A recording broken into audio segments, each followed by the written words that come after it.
ખુદ લક્ષ્મીપતિ ભગવાન વિષ્ણુ કહે છે કે જેઠ મહિનાની આ નિર્જલા એકાદશી એટલે કે આપણી આ ભીમસેની 11 આવે ત્યાં સુધીમાં જે માણસ રોજ નિયમ લઈને આ પવિત્ર કથા સાંભળશે ને એના નસીબના બંધ તાળા ખુલી જશે।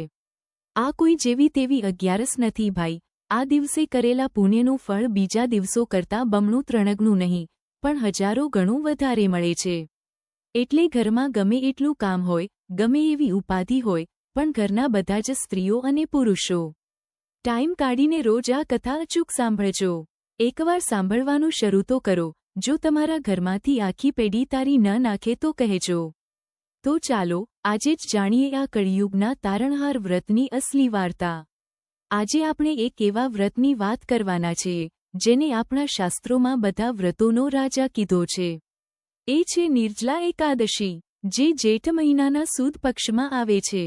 આપણા સનાતન ધર્મમાં 11નું વ્રત ખાલી ધર્મ પૂરતું જ સીમિત નથી હો, વૈજ્ઞાનિક અને શારીરિક સ્વાસ્થ્યની દૃષ્ટિએ પણ આ વ્રત બોડીને ડિટોક્સ કરવા માટે અને મનને કાબૂમાં રાખવા માટે બહુ મોટું કામ કરે છે। આ દિવસ લક્ષ્મીપતિ ભગવાન વિષ્ણુની સેવા પૂજા માટે ખાસ મનાય છે। આ દિવસે જે માણસ પોતાની શ્રદ્ધા પ્રમાણે ઠંડા પાણીના કળશનું દાન કરે છે ને એને આખા વર્ષની બધી જ 11નું પુણ્ય એક જ દિવસમાં મળી જાય છે। જેટલા પણ જાણે અજાણે પાપ થયા હોય એ બધા આ એક જ વ્રતથી બળીને ભસ્મ થઈ જાય છે। આજે આપણે એક એવા વ્રતની વાત કરવાની છે જે આપણા સનાતન ધર્મમાં સૌથી કઠણ પણ સૌથી વધારે ફળ આપનારું માનવામાં આવ્યું છે। હિન્દુ પંચાંગ પ્રમાણે જેઠ મહિનાના અંજવાળિયા પક્ષમાં શુક્લ પક્ષમાં જે 11 આવે ને એને આપણી દેશી ભાષામાં નિર્જલા એકાદશી કહેવાય છે। હવે ઘણાને પ્રશ્ન થાય કે આનું નામ ભીમસેની 11 કેમ પડ્યું? તો પાંડવોના વખતની એક મસ્ત વાર્તા સાંભળો। જો તમને આવા ધાર્મિક અને જ્ઞાનવર્ધક વિડીયો ગમતા હોય તો વિડીયોને લાઇક કરજો, તમારા મિત્રો અને પરિવારજનો સાથે શેર કરજો અને ચેનલ પર નવા હો તો સબસ્ક્રાઇબ કરવાનું ભૂલતા નહીં। કમેન્ટમાં લખો જય વિષ્ણુ નારાયણ। પાંડવોમાં આપણા ભીમભાઈ એટલે ખાવાના ભારે શોખીન। એમના પેટમાં વૃક નામની ભૂખની અગ્નિ સળગતી રહેતી, એટલે ભીમથી ભૂખ સહન જ ન થાય। એકવાર મહર્ષિ વેદવ્યાસજી પાંડવોના ઘેરે આવ્યા અને વ્યાસજીએ કીધું કે ભાઈઓ, જો મોક્ષ જોતો હોય તો વરહની બધી 11 નકોરડા ઉપવાસ કરવા પડે, અન્નને અડાય પણ નહીં। આ સાંભળીને ભીમસેન તો ગભરાઈ ગયા। એ હાથ જોડીને વિનમ્ર ભાવે વ્યાસજીને કહેવા લાગ્યા, અરે મહારાજ, તમે આ શું આકરો નિયમ લાવ્યા? મારાથી તો એક ટંક પણ ભૂખ્યું નથી રહેવાતું। આખો દિવસ પેટમાં એવી તે લાહ્ય બળે છે કે ખાધા વગર મારું ગાડું ચાલે જ નહીં। આ આખા ઘરના લોકો, રાજા યુધિષ્ઠિર, માતા કુંતી, દ્રૌપદી, અર્જુન, નકુલ અને સહદેવ, આ બધા તો 11ના દિવસે અન્નાહાર ત્યજી દે છે અને મને ટોક્યા કરે છે કે ભીમ, તું પણ વ્રત કર। પણ મહારાજ, મારાથી આ ભૂખ સહન થાય એમ નથી, તો કૃપા કરીને મને કોઈ એવો સહેલો અને વચલો રસ્તો બતાવો જેથી હું વ્રત પણ કરી શકું અને મને એ સીધી સદ્ધતિ મળે, હું પણ સ્વર્ગે જઈ શકું। ત્યારે મહાબુદ્ધિમાન વ્યાસજી હસીને બોલ્યા, હે ભીમસેન, જો તને નર્કનું નામ સાંભળીને બીક લાગતી હોય અને સ્વર્ગના સુખ જોતા હોય તો તું આખા વર્ષની 24/11 ન કરી શકે તો કાંઈ નહીં, પણ જેઠ મહિનાની આ એક જ નિર્જલા એકાદશી કરી લે। આ એક જ દિવસ પાણી પીધા વગર કાઢી નાખ, એટલે તને વરહની બધી 11નું પુણ્ય રોકડે રોકડું મળી જશે। ભીમભાઈએ વ્યાસજીની વાત માનીને આ વ્રત કર્યું અને છેલ્લે વૈકુંઠધામ પામ્યા। બસ ત્યારથી આ પવિત્ર દિવસનું નામ ભીમસેની 11 અથવા પાંડવ એકાદશી પડી ગયું।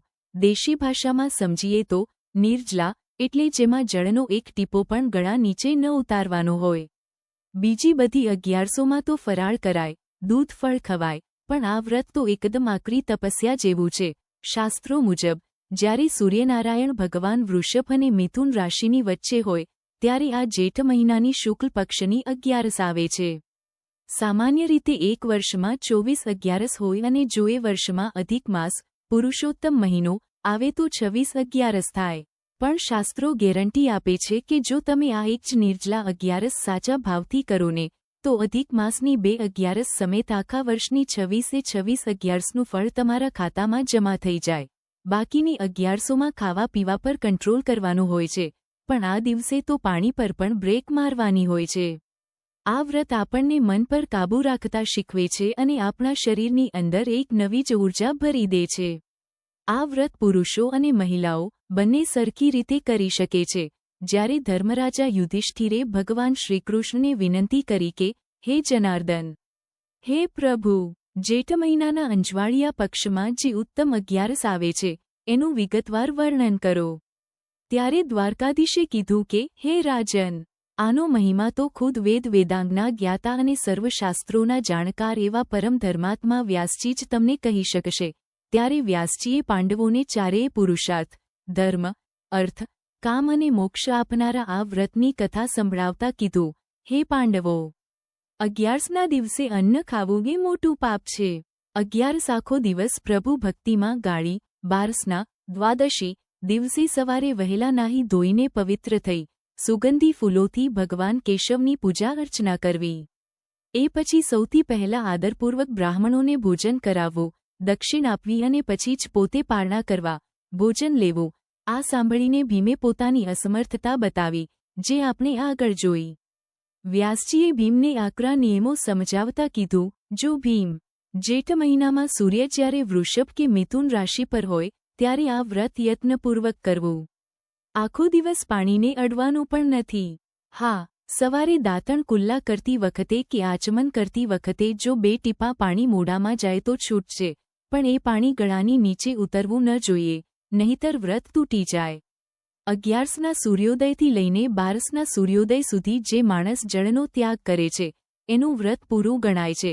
વ્યાસજી આગળ કહે છે, પોતે શંખ, ચક્ર, ગદા અને પદ્મ ધારણ કરનારા ખુદ ભગવાન નારાયણે મને કીધું છે કે જે માણસ દુનિયાના બધા પ્રપંચો છોડીને એકમાત્ર મારી શરણમાં આવી જાય છે અને આ નિર્જલા 11સે ભૂખ્યો તરસ્યો રહે છે, એના જન્મોજન્મના પાપો હું માફ કરી દઉં છું. કુંતીપુત્ર ભીમસેનને વ્યાસજીએ આ દિવસે કઈ કઈ વસ્તુઓનું દાન કરવું એની આખી યાદી આપી છે, જે આપણે પણ સમજવા જેવી છે. 1. જળમયી ધેનુનું દાન. આ દિવસે પાણીની અંદર ઊભેલી ગાયનું અથવા પ્રતિકાત્મક રીતે ઘીમાંથી બનાવેલી ગાયનું દાન કરવું ઉત્તમ ગણાય છે. 2. બ્રાહ્મણ તૃપ્તિ. સાચા અને સદાચારી બ્રાહ્મણોને બોલાવીને મીઠાઈ અને દક્ષિણા આપીને રાજી કરવા. બ્રાહ્મણ રાજી થશે તો ખુદ હરિ રાજી થઈને મોક્ષનું ભાથું બાંધી દેશે. 3. પિતૃઓનો ઉદ્ધાર. જે માણસ આ દિવસે ભગવાન વિષ્ણુની પૂજા કરે છે અને રાત્રે સૂતો નથી, જાગરણ કરીને ભજન કીર્તન કરે છે, એ પોતાની આગળની 100 પેઢીઓને અને પાછળ આવનારી 100 પેઢીઓને સીધી વૈકુંઠધામમાં ભગવાન વાસુદેવના ચરણોમાં પહોંચાડી દે છે. વિચારો, તમારા એક વ્રતથી 200 પેઢીઓ તરી જાય. 4. ઉનાળાની ઉપયોગી વસ્તુઓનું દાન. આ દિવસે અન્ન, વસ્ત્ર, ગાય, પાણીના માટલા, સુખેથી સૂઈ શકાય એવી પથારી, સુંદર આસન, કમંડળ અને તડકાથી બચવા માટે છત્રીનું દાન કરવું જોઈએ. 5. જોડા, ચંપલનું દાન. જે માણસ કોઈ ગરીબ અથવા સુપાત્ર બ્રાહ્મણને પહેરવાના જોડા કે ચંપલનું દાન કરે છે ને, એના માટે સ્વર્ગમાંથી સોનાનું વિમાન આવે છે અને એ સ્વર્ગલોકમાં આદર પામે છે. વ્યાસજી કથા પૂરી કરતા કહે છે, હે ભીમસેન, જે માણસ આ નિર્જલા એકાદશીની મહિમાને સાચા મનથી અને ભક્તિભાવપૂર્વક સાંભળે છે અથવા બીજાને સંભળાવે છે, એ સીધો સ્વર્ગલોકમાં જાય છે. અમાસના દિવસે, એમાંની સૂર્યગ્રહણ ચાલતું હોય ત્યારે કુરુક્ષેત્રમાં જઈને શ્રાદ્ધ કરવાથી જે મહાપુણ્ય મળે ને, એવડું મોટું પુણ્ય આ કથા ખાલી સાંભળવાથી જ મળી જાય છે. આ વ્રતમાં 12ના દિવસે બ્રાહ્મણોને જમાડ્યા પછી જ પોતે ખાવું. વ્યાસજીના મુખેથી આવો અદ્ભુત મહિમા સાંભળીને ગદાધારી ભીમસેનના મનમાં પણ શ્રદ્ધા જાગી અને એમણે પણ આ કઠિન વ્રત કરવાની શરૂઆત કરી દીધી. તો વ્હાલા ભક્તો, આ વર્ષે જ્યારે આ પવિત્ર નિર્જલા 11 આવે ત્યારે ભલે નકોરડો ઉપવાસ ન થાય તો કાંઈ નહીં, પણ બને એટલો સંયમ રાખજો, ભગવાનના નામની માળા કરજો અને કોઈ તરસ્યાને પાણી પીવડાવજો, ગરીબને છાન્યડો આપજો. પ્રભુ તમારી બધી મનોકામના પૂરી કરશે.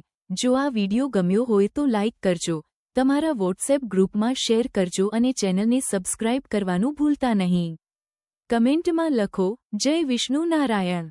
ભગવાન પુરુષોત્તમની જય. મળીએ આગલા વિડિયોમાં, ત્યાં સુધી રાધે રાધે.